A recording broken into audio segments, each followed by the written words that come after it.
नवी मुंबई महानगरपालिकेच्या शिक्षण विभागातील कंत्राटी सफाई कर्मचाऱ्यांना गेल्या 3 ते 5 महिन्यांपासून वेतन मिळाले नसल्याचा धक्कादायक प्रकार समोर आलाय.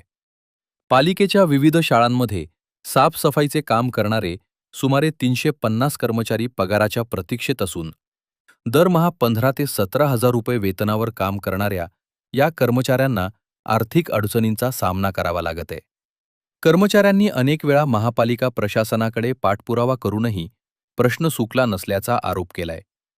शिक्षण विभागातील ठरावाला मंजुरी न मिळाल्यानं कागदोपत्री मुदतवाढ देत काम करून घेण्यात आले. मात्र ठेकेदारांची देयके रखडल्यानं त्याचा फटका थेट सफाई कर्मचाऱ्यांना बसलाय.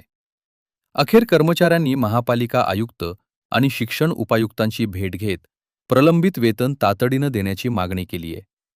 या प्रकरणावर प्रशासन काय निर्णय घेते याकडे आता सर्वांचं लक्ष लागले आहे. नवी मुंबई महानगरपालिका शिक्षण विभाग साधारण 350 सफाई कामगार काम करतात. या 350 सफाई कामगारांचं मासिक वेतन अद्यापही मिळालेलं नाही. आज 3 महिने झाले कामगारांना वेतन मिळत नाहीये.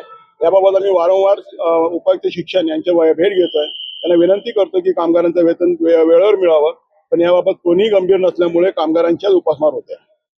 कामगारांच्या बाबतीमध्ये किंवा ज्या ज्या महत्वाचे विषय असतात त्यावेळी प्रशासनाची दिरंगाई ही सर्वांसाठी धोकादायक कारणीभूत ठरते.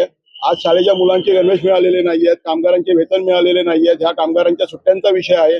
असे बरेचसे विषय प्रशासनाकडे प्रलंबित असताना कामगारांच्या वेतनवाढीचा विषय आहे, तोही आज अजून कामगारांना वेतनवाढ लागू झालेली नाही. महासभेने निर्णय घेऊन सुद्धा त्यामुळे कामगारांची या बाबतीमध्ये वेगळी भूमिका निर्माण झालेली आहे. प्रशासनाबद्दल नाराजगी कामगारांमध्ये आहे.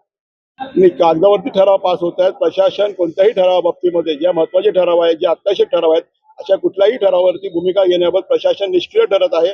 प्रशासन जनतेची आणि सामान्य कामगारांची दिशाभूल करते. आयुक्तांची भेट घेण्यात आम्हाला रस नाहीये. आयुक्तांना कामगारांच्या बाबतीमध्ये किंवा कुठल्याही महत्वाच्या विषयावरती चर्चा करण्यात वेळ नसतो.